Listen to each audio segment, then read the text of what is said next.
I never imagined my worst enemy would turn out to be my best friend. The first anonymous hate message hit my inbox on a Monday morning. "Everyone hates you. Go away." It came from a throwaway account with no profile picture. At first I thought it was just a random troll. I deleted it, shook it off, and went about my day, grateful I had my best friend Emily to vent to. She was furious on my behalf. "Who would say such awful things?" she fumed, hugging me tight as I blinked back tears. Little did I know, the person comforting me and the person tearing me down were one and the same. Over the next few weeks, the messages kept coming, each one more vicious than the last. They attacked everything: my looks, my personality, even my relationship with my boyfriend. "You're so fake. Everyone's laughing at you behind your back," one read. Another said, "Your boyfriend is only with you out of pity." Each time I'd run to Emily, heart pounding and hand shaking, to show her the latest cruel words from my faceless tormentor. And each time Emily would be there with a comforting word or a rage-filled rant in my defense. "This is insane. You don't deserve this," she'd say, eyes blazing as if she were as hurt and angry as I was. At one point, I nearly went to the school administration about the harassment, but Emily talked me out of it. "They can't really do anything about anonymous online stuff," she reasoned gently. "And besides, what if it just makes them escalate? Let's try to figure out who it is ourselves first." Her logic made sense at the time. We were seniors in high school, preparing for graduation.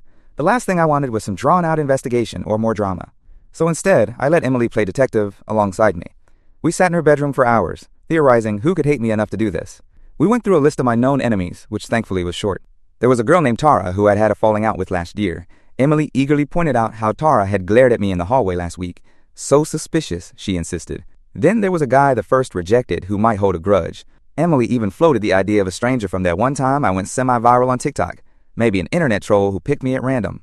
With each possibility, my best friend was ready with examples and evidence of why it could be them, why they must be the ones behind the messages. Looking back, I realized she was a little too enthusiastic in steering me toward everyone except herself. The stress from the constant online abuse was eating me alive. I barely slept, my grades started slipping, and I felt paranoid at school, wondering who around me could be harboring such venom. Through it all, Emily was my rock. She'd bring me my favorite latte every morning, send me uplifting quotes, and encourage me not to engage with the hateful messages. When an anonymous post on my Instagram said, "You think you have friends? They all talk about you. Wake up," I showed it to Emily, near sobbing. She rubbed my back and said, "They're just trying to isolate you. But I'm here. You know I got you, girl." I clung to those words, grateful that at least one person truly had my back. But as the weeks passed, something about the messages started to nag at me. There was a peculiar detail only someone close to me would know. One message mocked me for a childhood fear of spiders that I'd only ever told Emily about. In fact, I vividly remembered telling her that secret during a late-night heart-to-heart last summer. At the time, I brushed off the coincidence.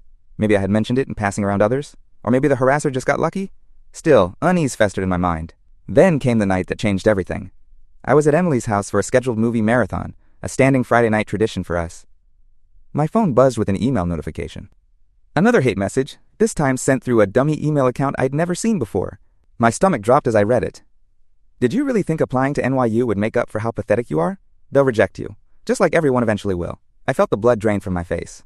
I had applied to NYU, but that was something I had told only two people, my mom and Emily. And I told Emily just yesterday about the application, swearing her to secrecy, since I wasn't confident I'd get in. My mom definitely wasn't sending anonymous hate. That left only one person. I looked up from my phone to see Emily sitting across the room, eyes fixed on the TV screen, laughing at a scene from the movie as if nothing in the world was wrong. My heart thundered in my chest. Was it possible? Could my own best friend have sent this? I forced myself to breathe normally and decided to test something. "Hey, I forgot. Did I tell you I applied to NYU? Or was I planning to?" I asked casually, pretending to be engrossed in the movie as well. My voice sounded strained to my own ears. Emily tore her gaze from the TV and looked at me, surprised. "You told me yesterday, silly. Remember? I helped you proofread your personal statement," she said with a small laugh. "Right. I'd sat on this very couch with her, going over my essay." "Why?" she added, tilting her head. In the dim light, I could see her brows knit in confusion. "Oh, no reason. Just tired, I guess. I'm mixing up what I've said and only thought," I lied, trying to sound unconcerned. She seemed to buy it, giving me a sympathetic smile and turning back to the movie. I excused myself to the bathroom moments later, phone in hand. My fingers shook as I reread the cruel email. The phrasing, the timing, the knowledge, it all pointed to her. But I needed more proof than a gut feeling. Taking a calming breath, I forwarded the email to a tech-savvy friend of mine, Mark, who was good with tracing IP addresses and all that. I texted him, "Hey, got this freaky anon hate mail. Can you help me see where it came from? Any info helps." I deliberately didn't mention my suspicions about Emily, just in case I was wrong. My stomach churned at the thought. When I returned to the living room, I must have looked as nauseous and shaky as I felt, because Emily immediately jumped up. "Oh, my God, are you okay?" she asked, guiding me to sit down. "You look like you've seen a ghost." I managed a weak laugh. "I think the takeout we had isn't agreeing with me," I fibbed. "Maybe too much popcorn on top of it." She pressed the back of her hand to my forehead like she was checking for fever. The gesture was so tender, so Emily, that I almost doubted my own suspicions. "You do feel a little clammy," she said. "Let's skip the rest of the movies. You should go home and rest." Her face was full of concern. I left her house feeling like I was going to vomit, and not from the food. If Emily was truly behind the messages, she deserved an Oscar for this performance of a caring BFF. Later that night, Mark got back to me. He couldn't get much from the email header since the sender had used some kind of VPN, but he confirmed the sender had logged in from our town. That significantly narrowed it down to someone in our local vicinity, likely someone who knew me personally. It was another point towards Emily, but still, it could have been another classmate. I yearned, desperately, for it to be someone else, anyone else. In a last-ditch effort to rule her out, I devised a simple trap. My birthday was coming up in a week. I intentionally told Emily a made-up story that I'd overheard Tara, the girl we suspected earlier, planning to crash my small birthday gathering with drama. It was entirely false. Tara and I had actually cleared the air recently, and she was even going to attend. I watched Emily's reaction carefully when I confided this. Her jaw tightened, and she exchanged a quick, almost imperceptible glance at her phone on the table, but she otherwise acted supportive, promising we'd handle it together if Tara tried anything. Sure enough, that night I got a new anonymous message. "Even your birthday won't be safe. Everyone will see what a loser you are when Tara exposes you." My heart pounded painfully. The only person in the world who knew about this supposed Tara plan was Emily, and I had fabricated it. There was no longer any doubt. My hands were ice cold, and my skin felt electric with adrenaline. I called Emily immediately, adrenaline turning my fear into anger. She answered with a chipper, "Hey, what's up?" as if she hadn't just outed herself with that message. I didn't bother with pleasantries. "It was you, wasn't it?" I said in a voice I barely recognized as mine. "You're the one who's been sending those anonymous messages, Emily? How could you?" My voice cracked on the last question as tears blurred my vision. There was a stunned silence on the line, just heavy breathing. Then she let out a shaky laugh. "What are you talking about?" she said, but I could hear the sudden change in her tone. She was nervous. I imagined her standing there in her bedroom, eyes wide, trying to figure out how much I knew. "You know exactly what I mean," I snapped, fury and hurt bubbling over. "All this time it was you. You sent me an email about NYU. You just sent me a message about Tara. Something only you knew because I told you a fake story to test you." "I know it's you, Em. I know." She started crying. Actual sobs. "I'm so sorry," she choked out. I could hear her starting to hyperventilate between words. I messed up. I didn't mean any of it." I was stunned into silence for a moment. She wasn't even denying it now. The person I trusted most in the world had been systematically tearing me down. On purpose. The betrayal was a physical pain, a hot knife sliding between my ribs. "Why?" I whispered, my anger evaporating into raw hurt. "Why would you do this to me? We're supposed to be best friends, Emily. I love you like a sister. Why would you hate me this much?" She continued to sob, and for a few moments I just listened to her cry, tears streaming down my own face. Finally, she managed to speak in broken sentences. "It wasn't supposed to go so far. I was just jealous. You've always had everything, and I felt like nothing. You got into honor society. You have this amazing boyfriend. You're so pretty and confident. I was jealous, okay? And insecure, and I took it out on you in the worst way. I thought maybe if I knocked you down a peg, you'd need me more. That sounds so messed up now that I say it out loud." She dissolved into sobs again. I felt like I'd been punched in the gut. My best friend was jealous of me, so she decided to keep me down by anonymously terrorizing me? It was insanity. It was twisted beyond belief. And yet, some small part of me felt a pang of sympathy hearing her crying like that. She sounded genuinely broken. "Emily," I said, my voice trembling but firm. "You need help. This is beyond normal jealousy. Do you realize what you've done to me? I've been a wreck for months. I was scared to come to school. I was losing sleep. I even thought about not applying to my dream college because I believed those messages. You almost destroyed me." My voice rose with each word until I was nearly screaming through my tears. "I'm sorry," she kept repeating. "I'm so sorry. I never meant—" She cut herself off, breathing hard. "I just felt so left behind. You're going to New York, you have all these opportunities, and I have nothing after graduation. I was scared you'd forget about me.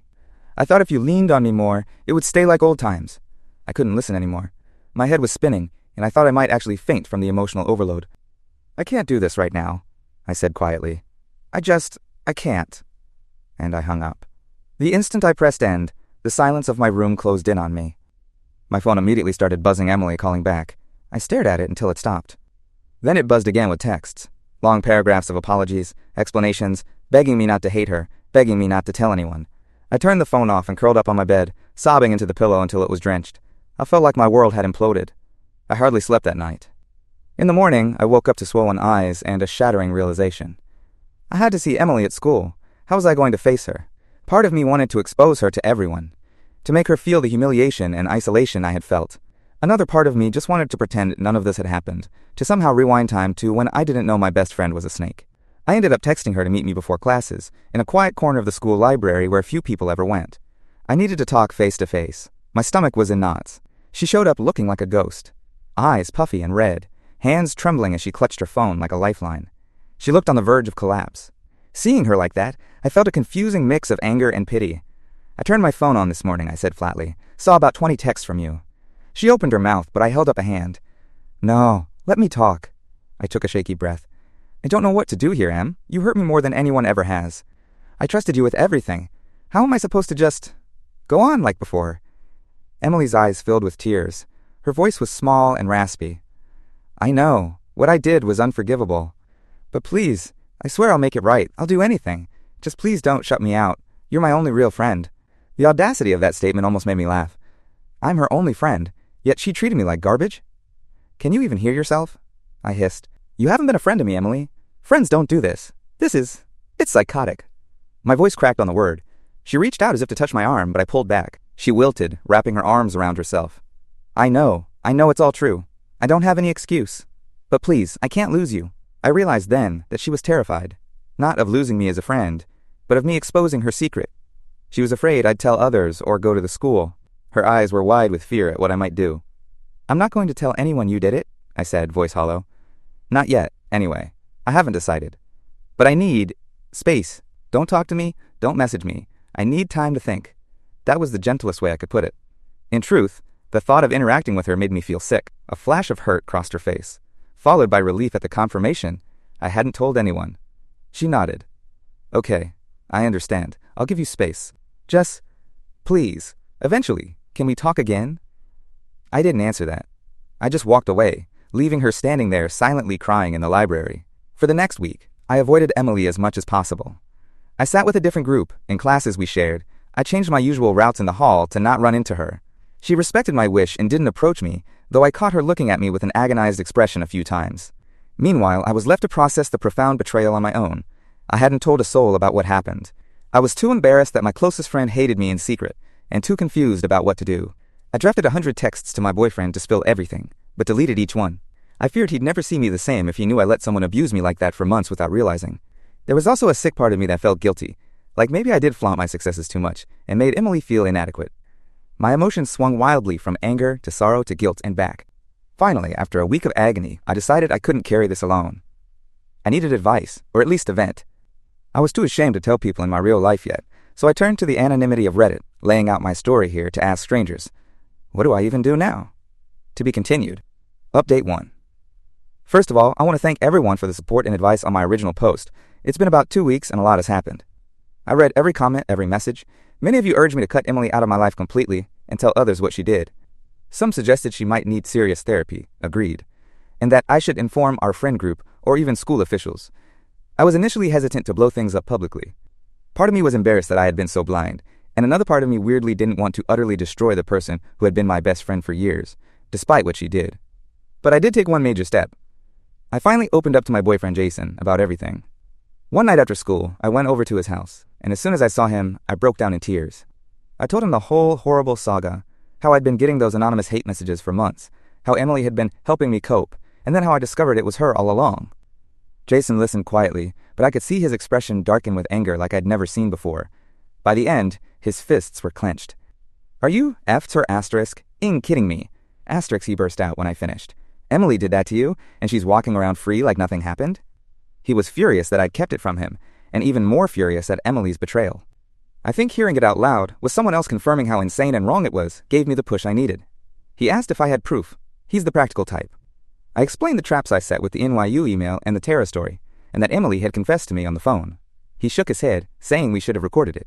In hindsight, yeah, but at the time I was too emotionally wrecked to think of that. Jason wanted to confront Emily right then and there, but I begged him not to. I wasn't ready for a big showdown, especially not one involving others. He reluctantly agreed, but only after extracting a promise from me. No more protecting her. She didn't protect you. He was right.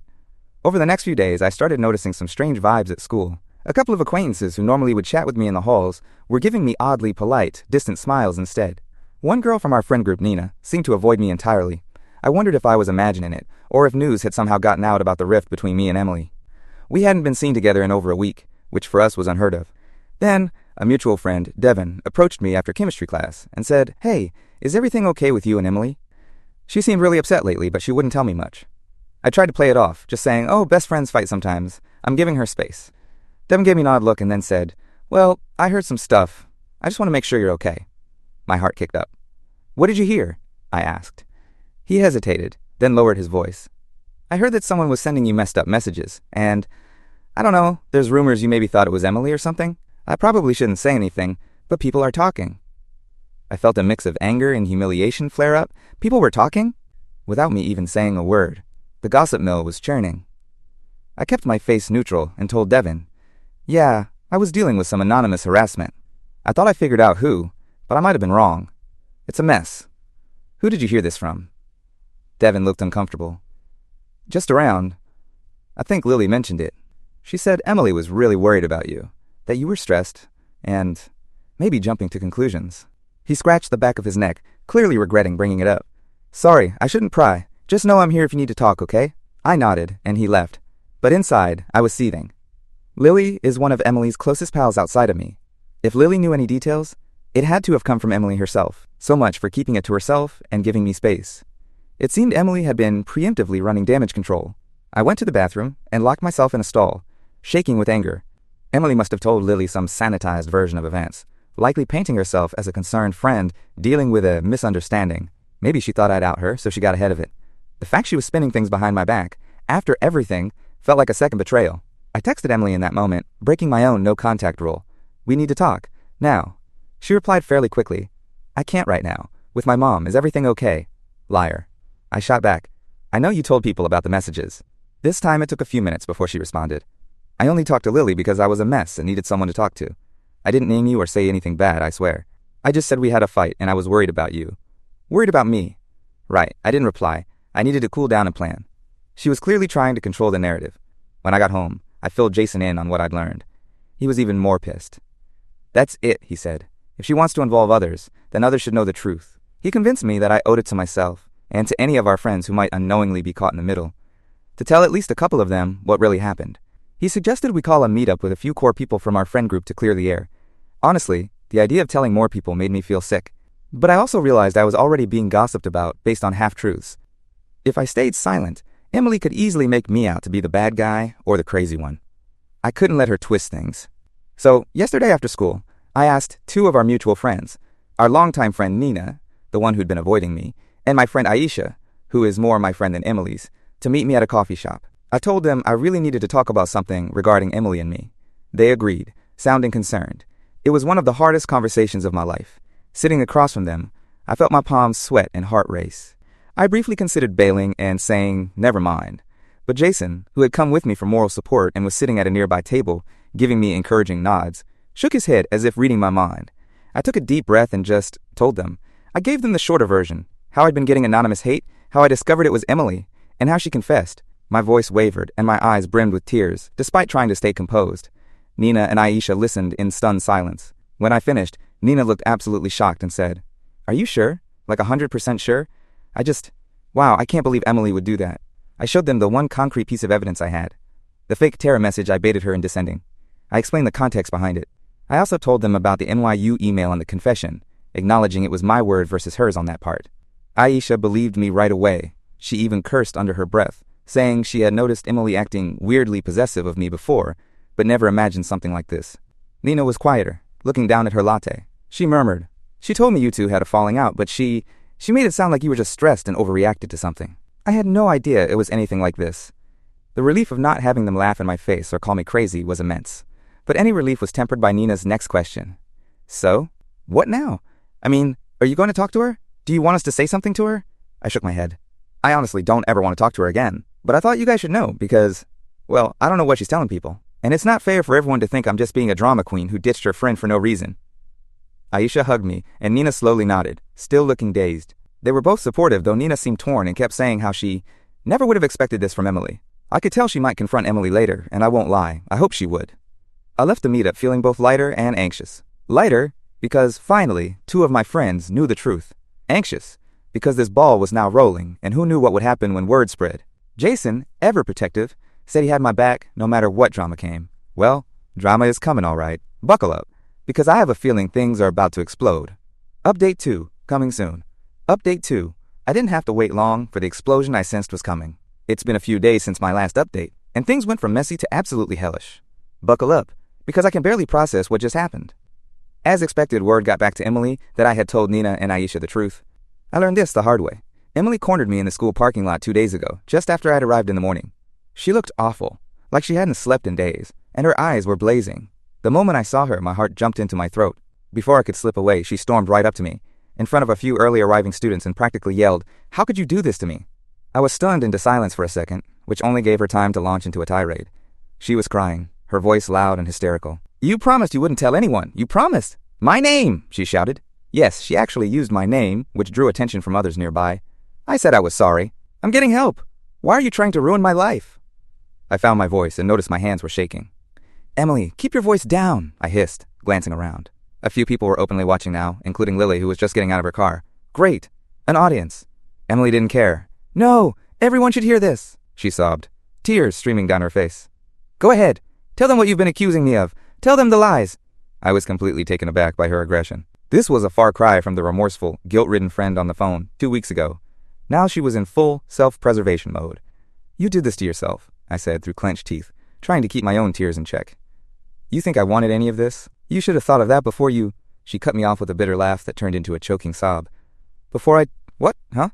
Before I tried to be a good friend? Before I cared about you so much, I worried about you?" Her words were twisting reality so hard, I felt like I was in the Twilight Zone. A small crowd was forming at a distance, whispering.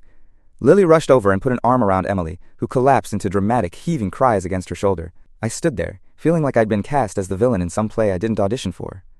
"She's lying about me," Emily wailed to Lily, loud enough for others to hear. "I never sent anything. I was only trying to help her, and now she's turning everyone against me." I lost it. All the hurt and anger bubbled over. "Stop lying, Emily," I shouted, my voice echoing in the parking lot. "You know what you did?" Lily fixed me with a glare. "This is really messed up," she said sharply. "Em's been a wreck. Why are you doing this to her?" I could literally feel something in my brain snap. I just shook my head, tears of frustration in my eyes. "I'm not doing anything to her. I'm telling the truth about what she did to me." At that moment, a teacher on parking lot duty noticed the commotion and came over, asking if everything was okay. Emily seized that chance to flee. She broke away from Lily and ran into the school building, still sobbing. Lily shot me a look of pure anger and followed her. The teacher looked at me questioningly, but I just muttered an apology and that everything was fine, then hurried inside as well, heart pounding out of my chest. The rest of the school day was absolute torture. It felt like everyone had either heard snippets of the drama or sensed something major was up between me and Emily. Our story, warped as it was by gossip, had spread. I got a few sympathetic looks from Aisha and some of the people who'd heard my side, but I also got a lot of side eyes and cold shoulders from others clearly in Emily's camp. By lunchtime, I couldn't take it and hid in the library to cry and calm down. Jason was furious when I told him about the morning parking lot scene. He wanted to drag me to the principal to report the whole thing once and for all. Maybe I should have, but I hesitated. The idea of sitting in an office explaining how my BFF cyberbullied me for months just sounded exhausting and mortifying. In hindsight, I think I will have to, because this is beyond personal now. It's affecting my ability to even attend school peacefully. Anyway, the true nuclear bomb dropped last night. Apparently feeling cornered, Emily decided to escalate in the worst possible way. She took her deception online, publicly. She made a long, dramatic post on Instagram, on her main account, basically playing the victim, and insinuating that I was the one who had been bullying her. Yes, you read that right. She twisted the whole story upside down. I wouldn't have even known immediately, but Aisha called me late last night, voice trembling with anger, and told me to check Emily's Instagram, ASAP. By the time I saw it, it had already been up for an hour and had dozens of comments. Emily's post was a photo of her and me from Happier Times, captioned with a lengthy paragraph. "It's heartbreaking when someone you trust starts rumors and lies about you. I've always tried to be there for my friends, but sometimes your love and care gets twisted. I'm not perfect, but I would never hurt someone I love. These past weeks have been the hardest of my life, but I'm blessed to have people who stand by me. I just want this nightmare to end and have my friend back." Pensive, face, heartbreak. I felt like I was going to throw up as I read it. The audacity, the manipulation, it was sickening. Worse were some of the comments. Lily had commented, "We love you, Em. Anyone who knows you knows your heart red heart." A couple of other mutual classmates posted hearts or stay strong. It was clear they thought I was the one hurting her. I was beyond livid. At this point, any last sympathy I had for Emily evaporated.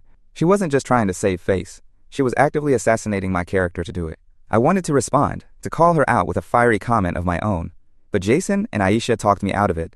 They said it would be better to just gather all my evidence and go to the school administration, so that's what I'm going to do. I saved every hateful message and email, with timestamps, and I have the forwarded email data from Mark and the fake Tara message that only Emily could have sent. It's circumstantial, but combined with her confession to me, maybe it'll be enough. At the very least, the school can separate us or something for this final month before graduation. I'm done trying to reason with her, but the final twist of the knife came just this morning. I woke up to a DM on Reddit from an unfamiliar throwaway account. It simply said, "You think exposing me will fix anything? Everyone hates you now. You've already lost." My heart nearly stopped. It was exactly like the old messages. Emily was back to her old tricks, now directly threatening me because I dared to stand up to her. Or perhaps, maybe it wasn't her?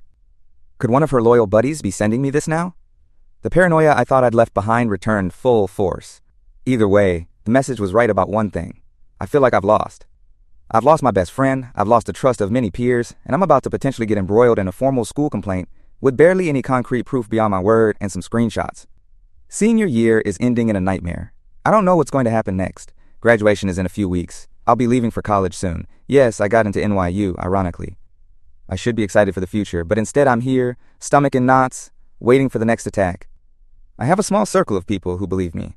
Jason, Aisha, a couple others. But the social reality is that my reputation is in shambles thanks to Emily's campaign.